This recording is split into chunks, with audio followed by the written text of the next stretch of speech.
I wanted to first thank Dave and the whole Eyeo crew for having us back. We're totally honored, and this is just the most amazing festival. And thank you all for coming. My name is Emily. Oh, and sorry, I was daydreaming. I'm Theo Watson. Hi, and the title of our talk today is Never Grow Up. And in a way, it's sort of a bit inspired by, I guess, like the process that we have when we make the work that we do. But the actual title came from a Tom Waits video that I think Emily and I still feel like this is how we are every day. I don't know if you guys seen this video, but it's amazing.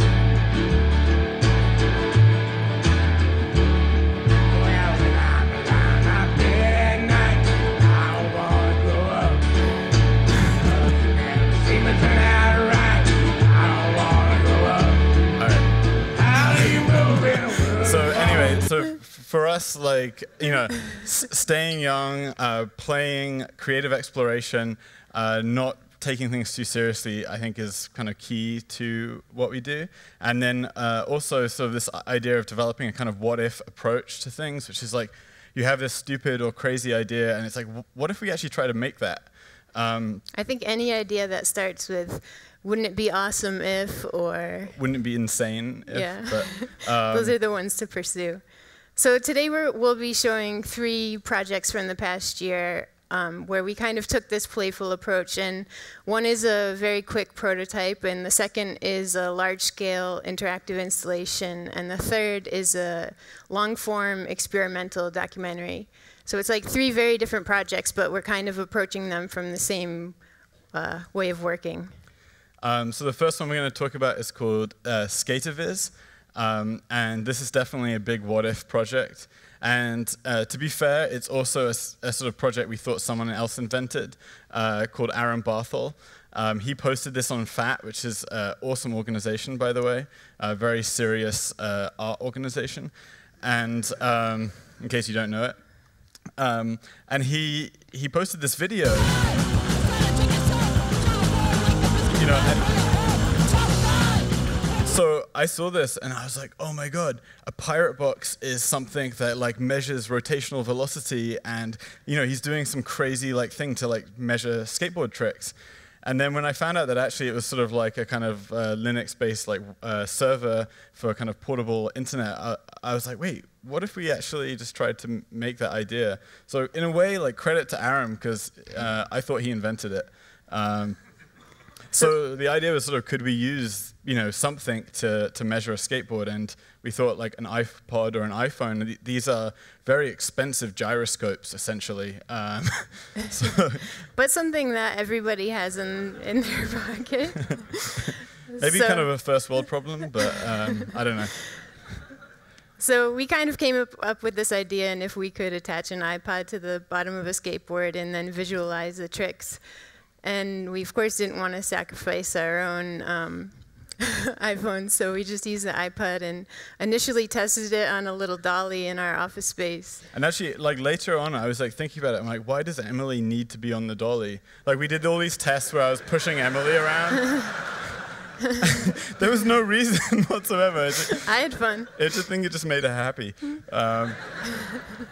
And then, of course, we took this prototype really far and developed a cutting-edge adhesive device called electrical tape. On my 30-year-old skateboard. Oh, right, yeah.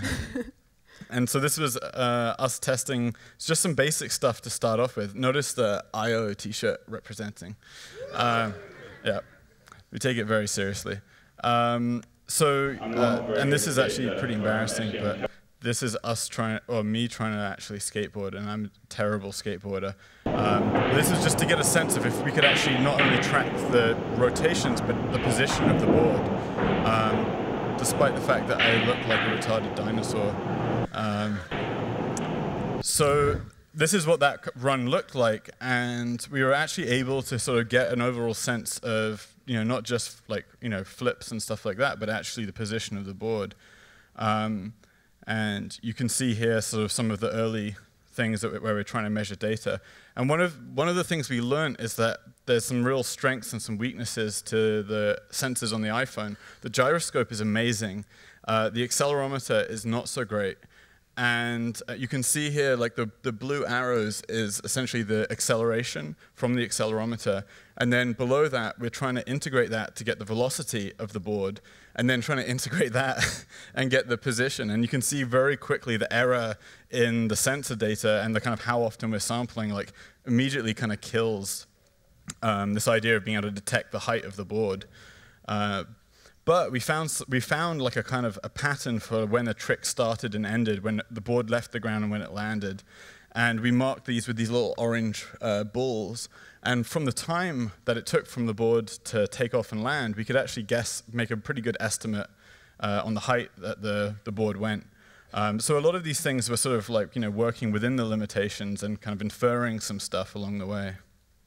And this is what some of the data that we were collecting looked like. And we also brought in an additional channel of data, which was recording the audio from the device, which I think just the sound of a skateboard anyway is one of my favorite sounds. But it also gives you information about trick detection, if it's a grind, or when a jump is occurring, because you have this constant sound and then the sound stops for a second.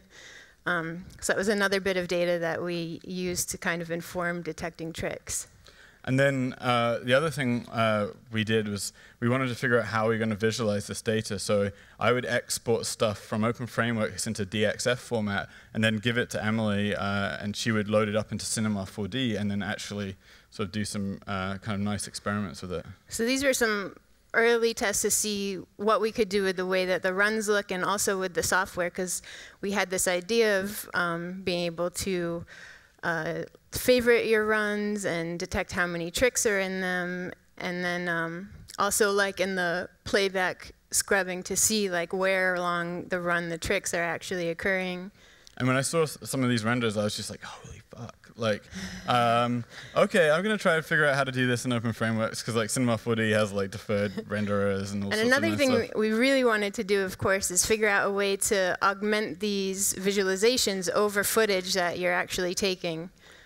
So give it some context. So really, like, Emily would come up with these designs, and then it was my task to actually sort of recreate these into real software. And we, because neither of us are good skateboarders, we employed the services of this guy Thomas Kramer in Amsterdam, who got a much more advanced version of the device, as you can see. We've upgraded. And then Frankie Nash, based in Cambridge. And so actually, we'll just show you the software. I think it's probably better than showing you a video. And so this is the SkaterViz software. And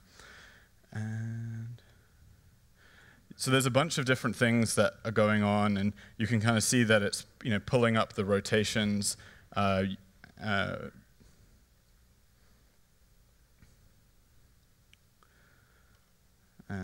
let's see. So sometimes it mistakes like a 360 for a 270, which of course would be very painful. And then this is some shots in Amsterdam. And we have all sorts of different controls, sort of like the spacing of the board, the size of the board. We also have, we can bring the audio in. And we actually have a slow play mode, which is kind of cool. As you can see here. So at the moment that it detects where the trick is, then it slows down the video.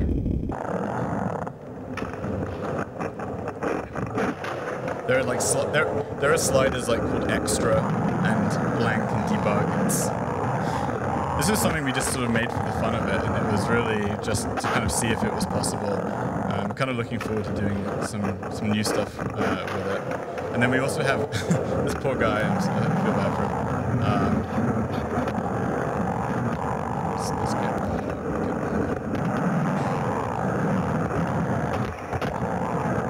audio down a bit. So we also have some other views where you can kind of see it abstracted from the video, and then also see the forces at work, see the vertical forces and also even the position of the trucks, which this one's sort of not as fully developed. But yeah, so we have quite a few things we're still looking forward to doing with this project. We're we want to do some 3D prints, which we thought would be interesting, and then potentially sort of like some custom posters where a skateboarder does a trick and it like automatically pulls out and kind of, you know, analyzes the tricks that were done and lays them out in like a really nice design. So the second project, which is an interactive installation for children called Weather Worlds, and we were approached by a couple children's festivals to come up with a new installation for them. And back in 2009, we created a project called Knee Deep, which allowed children to see themselves larger than life in these scales that dealt with different, or these worlds that dealt with different perspectives. And immediately when we were watching kids using this, and the idea was just to see yourself from this very selective view, they of course sat down and wanted to see their whole bodies.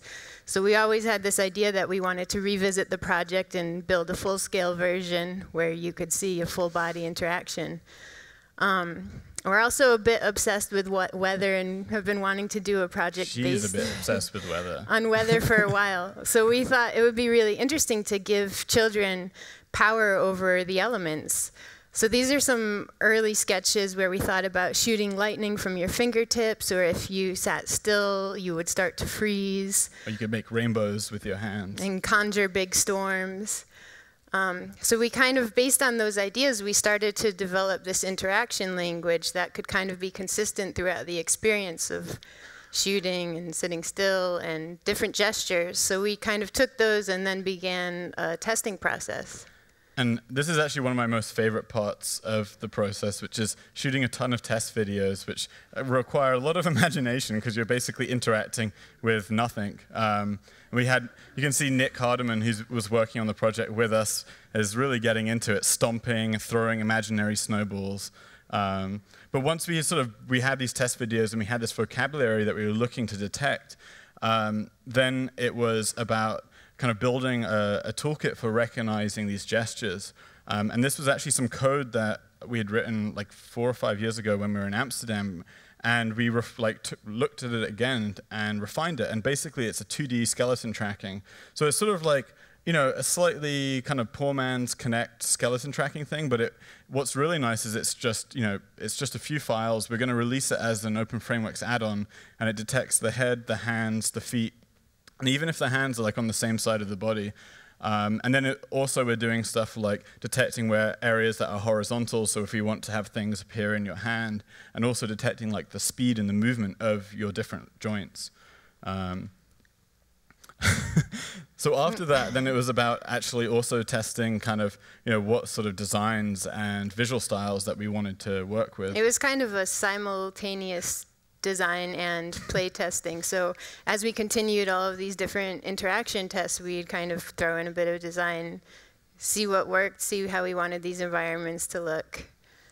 And we realized pretty quickly that we really needed this kind of primary level of interaction and then supporting levels underneath that. So we decided that it would be all about the clouds, where children can control the clouds, and then based on the density of the clouds, that's the type of environment that you're in. So if you have no clouds whatsoever, it becomes very dry and like a desert. And, you know, full cloud coverage, you can get this blizzard-like conditions.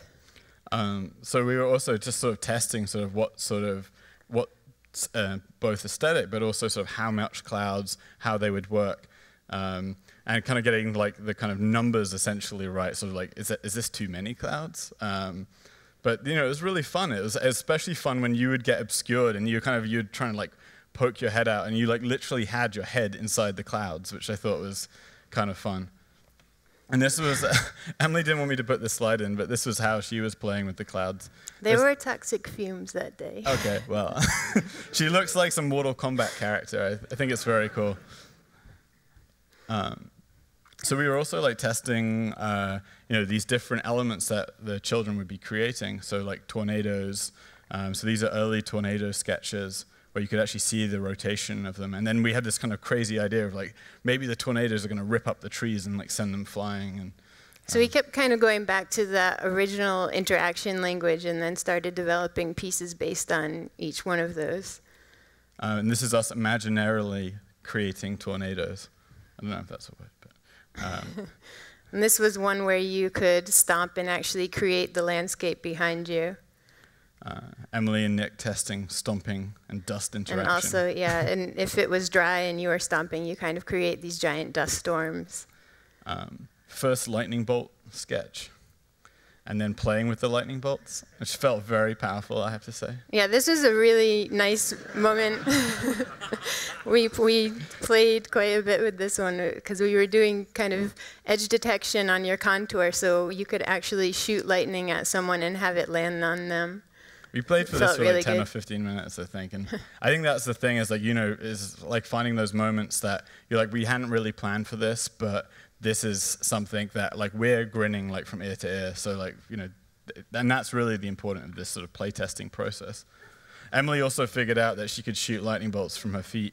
And I just feel like it's almost Monty Python, like right there. Sorry, there's some very embarrassing debug screen art here. So this is rainbows, testing rainbows. Nick and Emily very seriously testing rainbows. And then body interaction, things that would come off of your body. It's too many at this point.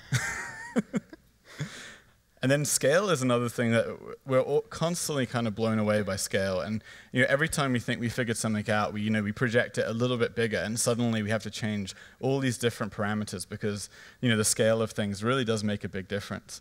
So here we enjoyed really being little people. It was very, very fun. And Emily would just sit in the trees. So then we got it set up at TIFF in Toronto. They made this beautiful green screen for us. It was well lit. We did the normal sort of things like installing the cameras, getting the lighting right. You can kind of see some open frameworks in the background. And adjusting the chroma key. But then a lot of it, what we're doing at this time is also playing with it constantly, adjusting the parameters. It looks like these two are kind of goofing off, but this is like really kind of a key moment for us, and it's where like the last 10%, which often is the best stuff, comes from. And it's also the time where a lot of these what if kind of things come out. So one was, all right, well, what if when we shoot lightning, it catches the trees on fire? Or then Theo had this whole idea about this crazy heat shader that he and this is not what it looked like, but this is sort of like the debug view of it, which I almost liked. It was sort of like a little bit like Memo's body paint, which was also being exhibited, so we decided not to have it look like this. But and then Emily just enjoying the umbrellas. And we also invited some people to come who'd never played with it for the first time. So this is Eric from Makey Make acting like a big kid, which was great to see. So we're going to show you the video now, and this is the sort of like the final version of the project.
Thank you. One thing I really like this project that seems to happen more than any of our others is that adults and children really like to play together, and we always kind of like to create these platforms for children to create their own stories or And this is the one time that we're actually seeing kids and adults really in these kind of fantastical worlds together, which was quite rewarding. I don't know if you guys noticed, but there was this moment where like the boy next to this little girl set the trees on fire, and she actually like jumps out of the way because her feet. I don't know. I love that part. But this is like actually the first time we've shown this project, I think. So we've been really excited to show it here at Eyeo. And we're going to show another project which is sort of like not actually even finished at this point. It's really work in progress, but it's kind of another premiere at Eyeo, and it's the Bermuda tapes, the John Lennon Bermuda tapes, which is a very experimental interactive documentary for the iPad.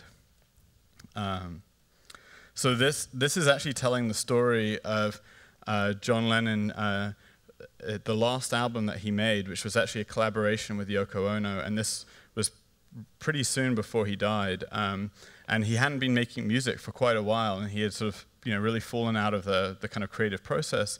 And he sailed to Bermuda on a very small ship. And this sort of whole process of sailing to Bermuda and actually getting caught up in a very dangerous storm kind of reignited the creative process and actually allowed for this collaboration with Yoko Ono to happen, where they kind of collaborated together on the Double Fantasy album. So this is us trying to tell this story, which is kind of a huge challenge in a way. So we were approached by Michael and Mark, and Michael he made a Lennon NYC documentary, and he's more of a documentarian. And when he got in touch, we kind of started thinking about, all right, how are we going to create an interactive story but be true to this documentary form? And another thing is all proceeds of the app, or the purpose of the app is to raise money for Yoko's Why Hunger organization, which is a nonprofit for fighting starvation. And they got in touch with us because they'd seen this project that we showed at Eyeo called Rise and Fall, which is a very sort of strange interactive story where you could either rise or fall through the story in a kind of with a very loose narrative and explore like these two different perspectives of trying to tell the same story. But this, of course, is a much more traditional format in that we have kind of a more linear timeline. And since there isn't really a roadmap for how to do this, we just decided that we should just jump in and start playing with it. So this is kind of the overall story, and then these are the three sections that we'll kind of be showing some of our test apps from today. So with these early experiments, we initially started thinking like, okay, it would be interesting if you could use the iPad as a window and kind of be in the story and experience the story from John's perspective. So this was one of the first tests we did, and of using the kind of gyroscope, and these were just really, I think, 3 images that we were using to kind of create this sense that you were somewhere and you could kind of walk around by pressing forward. We had this awesome orientation thing where like all the elements would orientate themselves to you, but when they were behind your back, which I thought was really fun, sort of like sneaky orientation. And then you could kind of look up. Oh, where are the birds? Oh yeah, I've got to go over here. So this is a little hard to show on a projector, but you can look up, and then we have the word, let's see, hello, and then we have these birds flying around. And so it was sort of this kind of just a very playful experiment, but when Mark and Michael and the guys at Eyeball saw this, they were just like, oh my God, like, you know, we could really kind of pursue this direction. And to have kind of clients in a way who are not like scared by you showing them really weird stuff is amazing. And also a lot of the story is about some of John's early recordings that he was doing in Bermuda. So we were trying to also think about ways that we could incorporate early versions of the song and lots of iterations, and thinking about using 3D audio to put different versions in these spaces that you can go and explore. And then one of the things that we really latched onto early on was John's line art style, this very kind of minimal hand-drawn style of illustration. And we were working with Eyeball, and we're kind of developing these assets and 3D models and stuff, but we really wanted to kind of bring out this hand-drawn feel, and we didn't want things to look too clean. So we built this tool that, we built several tools actually, and like this one, for example, just you can take a 3D model and you can select points along the model, and then it will really simplify it into almost kind of just a line drawing animation. But the nice thing is, because the model has animation, then your kind of line drawing style has animation as well. And then this was something that we're really kind of excited about, which I'm not sure, it might even exist, but we had this idea of like, what if we could just take a 3D model and kind of find the lines that kind of actually have meaning within it from a kind of artist perspective. So you can see in the middle here, this is, on the left there is the mesh from the fish, which is like a quite complex model. And then we're running across and like finding lines that feel like they have enough distinction that they should be brought out. And so with that, we were kind of just playing around and trying sort of different things with this. So this is the same model, but then like breaking the lines apart and then having them form back together. I love this. It's like Katamari somehow. And then we sort of also did some tests where we would kind of design models in Cinema 4D, and this was sort of like the idea of like, what would it be like to be on Bermuda? But could we kind of then like sketch over these models and like bring out lines that kind of come off of the buildings? Because with these, once we kind of started playing with this idea of the iPad as a window, it felt really good with all the tests we were doing. But then when we were getting more of the 3D elements in there, it felt too clean. So we were trying to figure out ways that we could make things a little bit more messy and kind of drawing more inspiration from John's artwork. So, I mean, all of the assets here are placeholder, but you can kind of sort of see that the buildings aren't these sort of clean edges. They have these, solid lines coming off of them. We have kind of like a wide fisheye view here. And then I think if we double tap, then it turns to the night sky. So these were just really like a lot of apps, and we were just kind of, the process was we were just sort of sending these apps over, and they were kind of getting excited and then sending stuff back. And it was really this sort of back and forth process. This was us also exploring the kind of line art style, where we were kind of having them design SVG drawings, and then we would try and connect them together and kind of have them break apart. So here you get to hear a bit of the audio from one of the Bermuda tapes. So these were the tapes that John was actually recording in Bermuda that became the songs on Double Fantasy. And there's something so raw about them that I just absolutely love. Woman, I can hardly express my mixed emotions of my thoughtlessness. Oh yeah, sure. After all, I'm forever in your debt. And woman, I will try to express my inner feelings and thankfulness for showing me the meaning of success. So these are like really early tests, and I think probably, okay.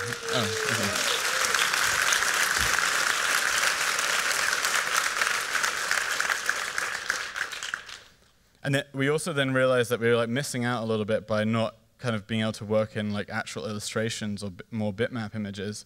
So this is a test that Nick did with sort of same idea, but then kind of painting, using the particles that were derived from the audio to paint in the image and kind of constantly re-sketching it.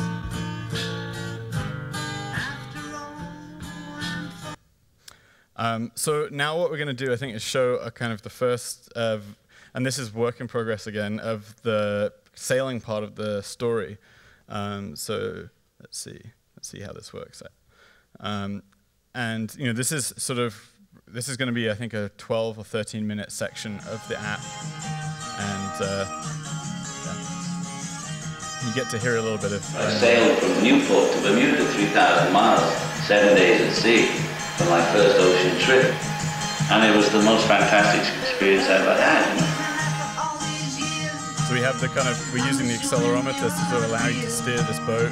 I'd always talked about sailing. I had been taking lessons, but her attitude was, okay, put up or shut up. And it was specifically to open up the creativity, but Yoko didn't tell me that because she knew that I would fight it. I think it's about 33 years to the day that he arrived in Bermuda, which is kind of cool. My sailing instructor, Tyler, had only sailed coastline, say in like Maine and Long Island before. He'd never been out in the ocean away from land before. His two cousins, so there's 1, 2, 3, 4 of us. 4 people showed up on the dock. Tyler, this is Matt. Hello, hello, hello. No idea whatsoever that this John guy was John Lennon. The mirroring is making it a little bit. The captain was a great guy, Hank. How are you, Hank? In case I didn't answer your letter. He looked like the zigzag man. On the zigzag rolling papers, with the beard and the scarf on his head. To use that.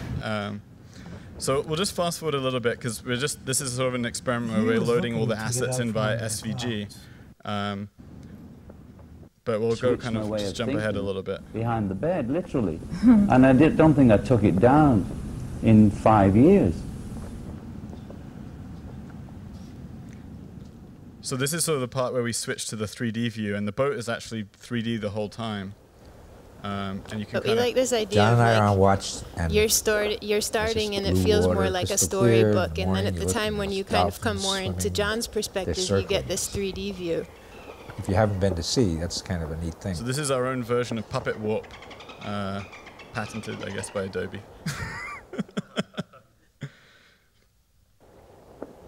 We did all of our navigation by the stars. So here you can kind of And that look was around. It was sort of fun because John would watch me down there working my sights.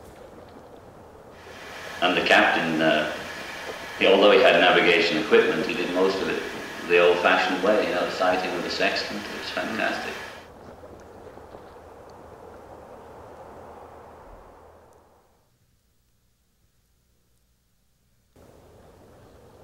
I think it was the third day or the second day, I said, wow, there's no place like nowhere. And John goes, write that down, write that down. Once you go into the ocean, when you get out to nowhere, you're on your own. Sort of not. That lost contact with land is very different from sailing around the coast, even if you can't see it. You know that it's just there, but when you're really out there, you know that there's no reference point. Wherever you look, you're in the center of a circle. That's what it is. So we've just sort of started working on the storm section, and so this is very John and I are on watch, experimental and at the moment. the sky is turning black.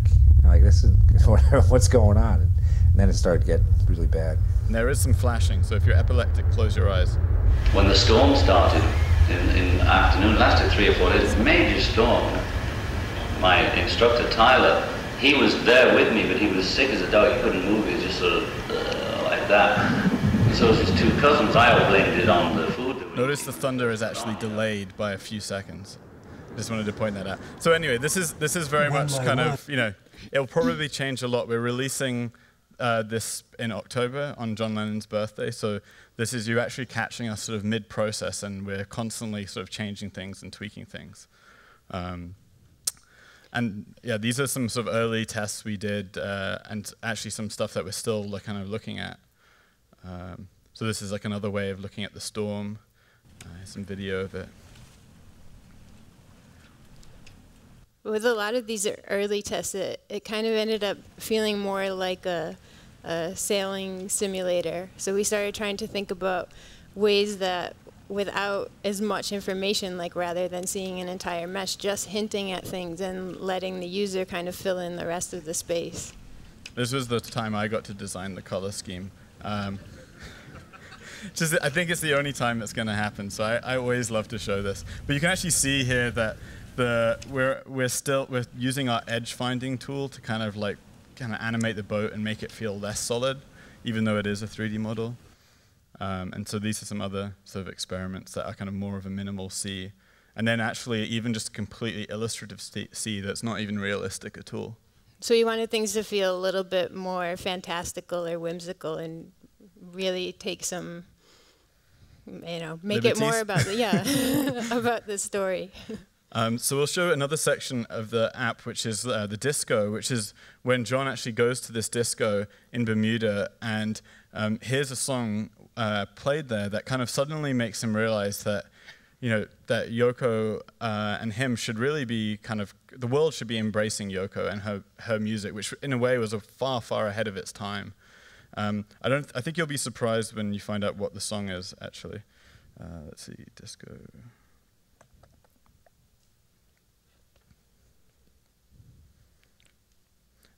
And this is, I guess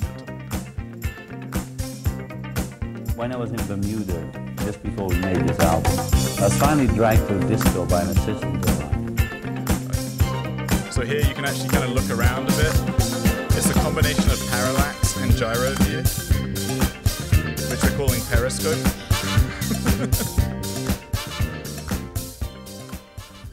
And I went there, and upstairs they were playing disco, and downstairs I heard Rock Lobster by the B-52s. We were at a party. I love this song. We both fell in the deep. And I said, that's Yoko? I thought there was 2 records going at once or something. Because I thought it was so light, so her, I thought this person studied her. I said, you won't believe this, I was in a disco and there's somebody doing your voice. So we have some more. Oh yeah, this is a Yoko song. It takes a bit to get there, but let's go. Here comes the stingray. There goes the manta ray. In walks the jellyfish. There goes the dogfish. This has been for you the last 6 months. Into a sea robin. Watch out for that piranha. Oh, there's a piranha. There goes the narwhal. I said, get the axe out, call the wife. I called her, I said, you won't believe this, I was in a disco and there's somebody doing your voice. I said, this time they're ready for us. So yeah, this is also work in progress, but it's so we almost every kind of chapter is a different style, and we're really been very lucky to kind of have this very experimental client. And Yoko's seen all of this stuff, and she's just like, yep, that's fine, Like I think, and she's sort of like, I've done some of these things like 10 years ago, and so that sort of brings us up to one that really directly connects to her. We can tell that first. All right, so I'll flowers test. So we also started thinking about ways that you could put yourself into the app as well. So this was just an early test of like growing some flowers, and then if you held them up to the light, in this case my screen, then the flowers would grow, and then you sort of hold them away from the light or the sun, and they shrink. And so this wasn't sort of what we ended up doing, but it kind of led to thinking about this idea of generative kind of flower design. And this is where it sort of connects to Yoko, because she has a project called The Wishing Tree, where you write a wish that you want to kind of see actualized, and you hang it on a branch of a tree. And so we were thinking, like, could we do something similar, maybe within the app, where at one point you could record your wish, and it would generate a flower that would be based on the kind of unique properties of your voice and what you said. So these were really Recording early tests. a wish. We very quickly ran out of wishes. Whoa! So here, both Another the kind one. of the This one I pattern love it. and the shape of the flower, the texture and the shape is. You can directly see the the waveform in the flower itself, but we didn't want to kind of actually This have is something that a flower that reacts to my voice. that would sort of record the audio and like keep it directly. We wanted to abstract that. A little bit. What? Beep, beep, beep. All right. So these were some later tests that were meant to look a bit more like flowers. We have these different flower types. So still incorporating the waveform into the design. And some sort of like work in progress shots. So we'll show you the garden section of the app, and this is where John went with his son Sean and saw a flower that had the name Double Fantasy, and that's where the name of the album comes from.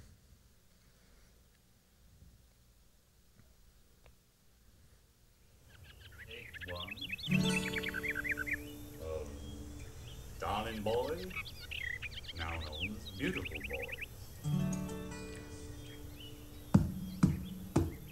Well, you know where it came from?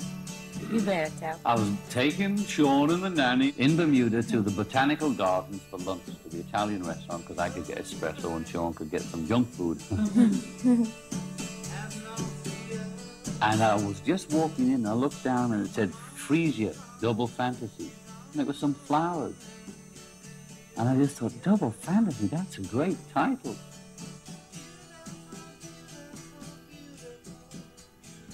And also, you know, in the 10 years we learned that John has his own fantasy and I have mine too, you know. And that's all right, you see. And we don't have to unify our thoughts totally. So we're showing the difference of the fantasies too, you know. And it's just it sort of seemed to be perfect for a title of the album. It's real life, but it's still a fantasy. And there's two of us. And it just sort of says it all somehow without really saying anything. It says everything. So now you're released into a gyro view where you're actually sort of in the botanical gardens, and you can sort of look around. Oh yeah, we didn't. Oh god. All right, I'm gonna cover the microphone. So you can also make a recording. Let's see.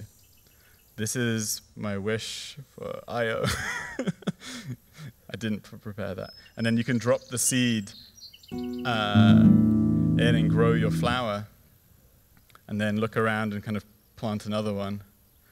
I would love another beer. Yeah.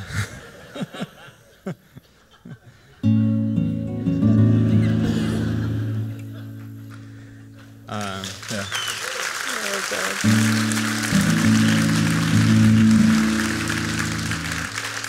Thank you, Eyeo. Let's do another one. Oh, that's cool. Let's go over here. All right. Whoa, that is a crazy ass flower. So the wind also reacts to your sound. But everything's a input. little snappy right now. Yeah. Okay, so that's good. That's a good place to end before we get into a feedback loop. So, thank you guys. It's been really a pleasure presenting 3 of our projects. For us, the things that connect them all together is sort of staying young at heart, having fun, not throwing out crazy ideas, but actually embracing them. And so we highly encourage everyone to look back and think about an idea that you had that you thought was stupid, maybe a little naive, maybe impossible, and give it a go. Really, like the way a child's mind works, which is halfway between reality and fantasy, really is a nice place to be. Thank you, guys.